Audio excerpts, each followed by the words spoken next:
Ассалаумағалейкум, құрметті оқырмандар. Бүгін 4-ші бөлімге келдік. Менің парақшама тіркеліңіздер ютубтағы, және де комментарий жазып лайкты басыңыздар. Ал бастаймыз. Қай белгі жол беріңіз деп аталады? Ол бізде екінші белгі жолды беріңіз деп атайды.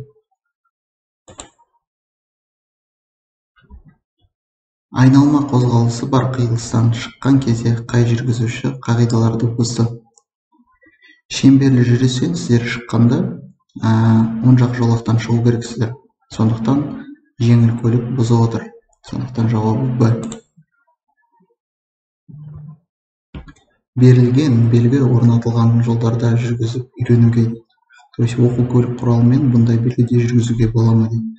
Егер де маршруты болса, онда жүргізуге болады. Сонда жауабымыз С болады.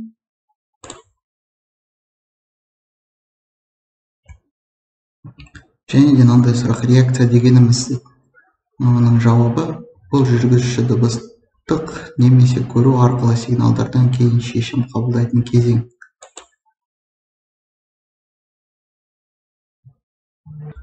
Көрсетілген белгілердің қайсысы жолда автомагистральмен жүру тәртібін белгілейтін ережелердің талаптары қолданылатынын хабарлайды? То есть қай белгі автомагистраль дейді? Бірінші. Көрсетілген траекториялардың қайсысы бойынша оңға бұрылу рұқсат етілген? Дәл қазір мұнда біз Б-мен бұрыла аламыз. Егер де тұтас сызық орнатылса, мұнда А-мен бұрыламыз. Дәл қазір жауап Б.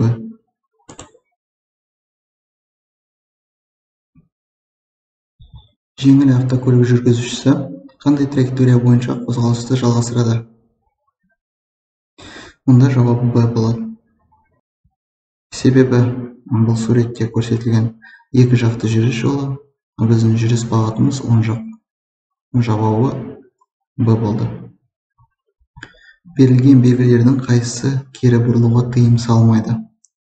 Енді мұнда бірінші, екінші суретте көрсетілген бағытта, мұнда кері бұрылуға болмайды. Және де үшінші суретті қарасақ, үшінші суретте қай жерде солға бар нұсқау белгісінде сіз қосымша кері бұрыла аласыз. Және де мынау 6-ны қараймыз. 6-да сізге тек солға бұрылуға тыйым салынады, бірақ кері бұрылуға рұқсат. Сонда жауабыңыз 3 пен 6 болды.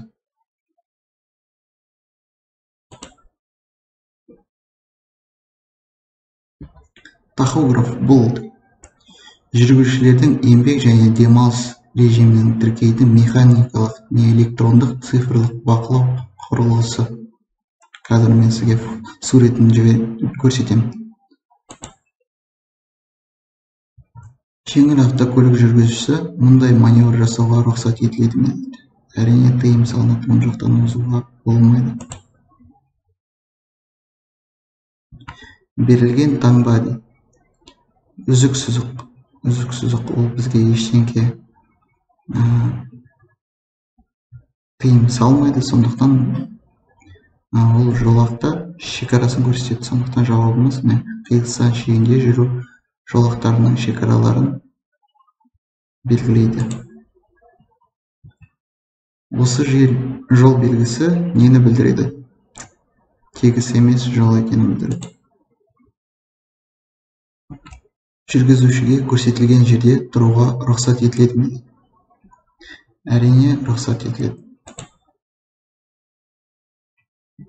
Бұл жағдайда мұндай бұрылыс рұқсат етілген бе? Әрине рұқсат етілген, себебі нұсқау белгісі қиылыстан кейін орнатылып тұр. Онда келесі қиылысқа дейін тура бағытта жүресіз, және іргелес аймаққа оңға кіруге рұқсат. Берілген белгі қалай аталады? Жауап С. Көлік құралдарының қауіпті жүктермен жүруіне тыйым салынады. Көрсетілген белгілердің қайсысы барлық көлік құралдарының қозғалысына тыйым салады?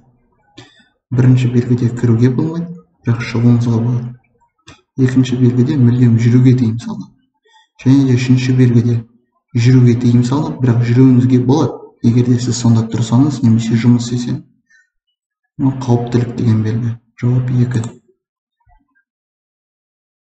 Көрсетілген жүргізушілердің қайсысы тұрақ ережелерін бұзбайды?